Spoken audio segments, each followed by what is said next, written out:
بسم اللہ الرحمن الرحیم۔ ناظرین کرام، گزشتہ 3 ویڈیوز میں آپ نے حضرت یوسف علیہ السلام کی کہانی مرحلہ وار ملاحظہ فرمائی۔ حضرت یوسف علیہ السلام کی کہانی کے اس آخری حصے میں ہم آپ کو بتائیں گے کہ حضرت یوسف علیہ السلام کی وفات کے بعد ان کو سنگ مرمر لکڑی کے صندوق میں ڈال کر دریائے نیل کے بیچوں بیچ کیوں رکھ دیا گیا تھا، اور پھر 400 سال بعد دریائے نیل سے نکال کر حضرت یوسف علیہ السلام کو کس عظیم شخصیت کے پہلو میں دفن کیا گیا، اور اس وقت حضرت یوسف علیہ السلام کی قبر مبارک کس ملک میں ہے۔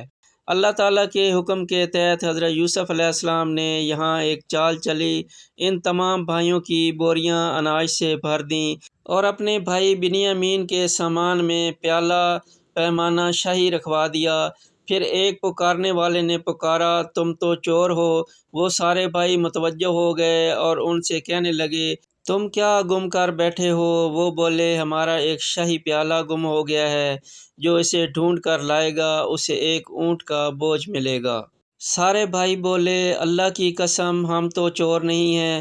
پھر انہوں نے سامان کی تلاش شروع کر دی، پہلے دوسرے بھائیوں کا سامان کھنگالا اور آخر میں بنیامین کے سامان کی تلاشی لی۔ بنیامین کے سامان سے وہ پیالہ پیمانہ شاہی نکال لیا گیا۔ بنیامین کے بھائی بولے، اس نے چوری کی ہے تو اس کا بھائی بھی اس سے پہلے چوری کر چکا ہے۔ اب برادران یوسف سخت پریشان ہوئے، اپنے والد کے روبرو یہ عہد کر کے آئے تھے کہ ہم اپنی جان پر کھیل کر اپنے بھائی بنیامین کی حفاظت کریں گے، اور یہاں بنیامین ان کے ہاتھوں سے چھین لیے گئے ہیں۔ اب ان کے بھائی بنیامین کے بغیر گھر بھی نہیں جا سکتے، اور یہاں ٹھہریں بھی تو کیسے ٹھہریں؟ یہ معاملہ دیکھ کر ان کا بڑا بھائی کہنے لگا، میرے بھائیوں، سوچو تم نے اپنے والد کو کیا عہد کیا تھا۔ اس سے پہلے بھی تم اپنے بھائی یوسف علیہ السلام کے ساتھ کتنی بڑی کوتاہی کر چکے ہو، لہٰذا میں تو اس وقت یہاں سے نہ جاؤں گا جب تک والد صاحب خود آنے کا نہ فرمائیں۔ یا اللہ تعالیٰ اس معاملے کو حل فرما دیں۔ چنانچہ یہودا کے سوا دوسرے سب بھائی لوٹ کر گھر چلے گئے اور اپنے والد حضرت یعقوب علیہ السلام سے سارا حال بیان کر دیا۔ حضرت یعقوب علیہ السلام نے فرمایا، یوسف علیہ السلام کی طرح بنیامین کے معاملے میں بھی تم لوگوں نے ہیلہ بازی کی ہے۔ خیر، میں صبر کرتا ہوں، اور صبر بہت اچھی چیز ہے۔ پھر آپ نے منہ پھیر کر رونا شروع کر دیا اور کہا، ہائے افسوس میرا یوسف! اور یوسف علیہ السلام کو یاد کر کے اتنا روئے کہ شدت غم سے نڈھال ہو گئے اور روتے ہوئے آنکھیں سفید ہو گئیں۔ آپ علیہ السلام کی زبان سے حضرت یوسف علیہ السلام کا نام سن کر حضرت یعقوب علیہ السلام سے ان کے بیٹوں پوتوں نے کہا، ابا جان، آپ ہمیشہ حضرت یوسف علیہ السلام کو ہی یاد کرتے رہیں گے، یہاں تک کہ لبے گور ہو جائیں گے یا جان سے گزر جائیں گے۔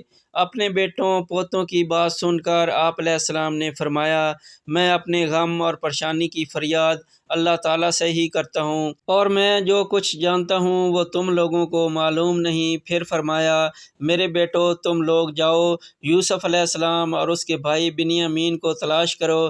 اللہ تعالیٰ کی رحمت سے مایوس مت ہونا، اللہ کی رحمت سے مایوس ہو جانا کافروں کا کام ہے۔ چنانچہ برادران یوسف پھر مصر کو روانہ ہو گئے اور جا کر عزیز مصر سے کہا، اے عزیز مصر، ہمارے گھر والوں کو بہت بڑی مصیبت پہنچ چکی ہے۔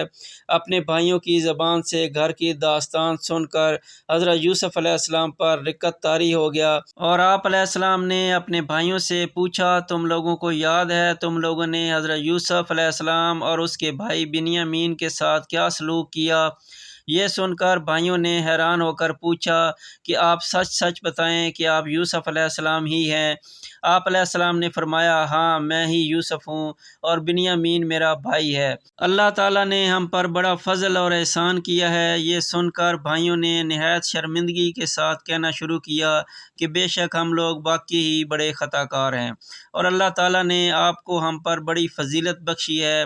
بھائیوں کی شرمندگی اور لجاجت سے متاثر ہو کر آپ کا دل بھر آیا۔ آپ علیہ السلام نے فرمایا، آج میں تم لوگوں کو ملامت نہیں کروں گا، جاؤ، میں نے سب کچھ معاف کر دیا، اللہ تعالیٰ تم کو معاف فرمائے۔ اب تم لوگ یہ میرا کرتا لے جاؤ اور ابا جان کے چہرے پر ڈال دو، تو ان کی آنکھوں کی روشنی واپس آ جائے گی، اور پھر تم اپنے سب گھر والوں کو ساتھ لے کر مصر آ جانا۔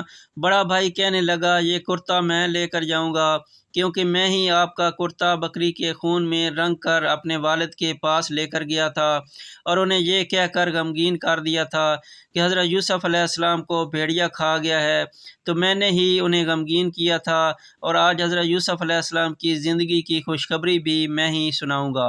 آج میں اپنے والد کو خوش کرنا چاہتا ہوں۔ یہودا اس کرتے کو لے کر 80 کوس تک ننگے سر دوڑتا ہوا چلا گیا۔ راستے کی خوراک کے لیے اس کے پاس 7 روٹیاں تھیں، مگر فرط مسرت اور جلد سے جلد سفر طے کر کے والد محترم کے پاس جا پہنچا۔ یہودا جیسے ہی کرتے کو لے کر مصر سے کنعان کی طرف روانہ ہوا، ادھر کنعان میں حضرت یعقوب علیہ السلام کو حضرت یوسف علیہ السلام کی خوشبو محسوس ہوئی۔ آپ علیہ السلام نے اپنے پوتوں سے فرمایا، ارشاد باری تعالیٰ ہے سورہ یوسف آیت نمبر 94، اگر تم مجھے یہ نہ کہو کہ بوڑھا سٹھیا گیا ہے، تو مجھے تو حضرت یوسف علیہ السلام کی خوشبو آ رہی ہے۔ آپ کے پوتوں نے جواب دیا، خدا کی قسم آپ اب بھی اس پرانی سی بات میں پڑے ہوئے ہیں، بھلا کہاں یوسف اور کہاں ان کی خوشبو۔ لیکن جب یہودا کرتا لے کر کنعان پہنچا اور جیسے ہی کرتے کو حضرت یعقوب علیہ السلام کے چہرے پر ڈالا، تو فوراً ہی ان کی آنکھوں کی روشنی واپس لوٹ آئی۔ ارشاد باری تعالیٰ ہے سورہ یوسف، پھر جب خوشخبری دینے والا پہنچ گیا تو اس نے یوسف علیہ السلام کی قمیض ان کے منہ پر ڈال دی، اور فوراً ان کی بینائی واپس آ گئی۔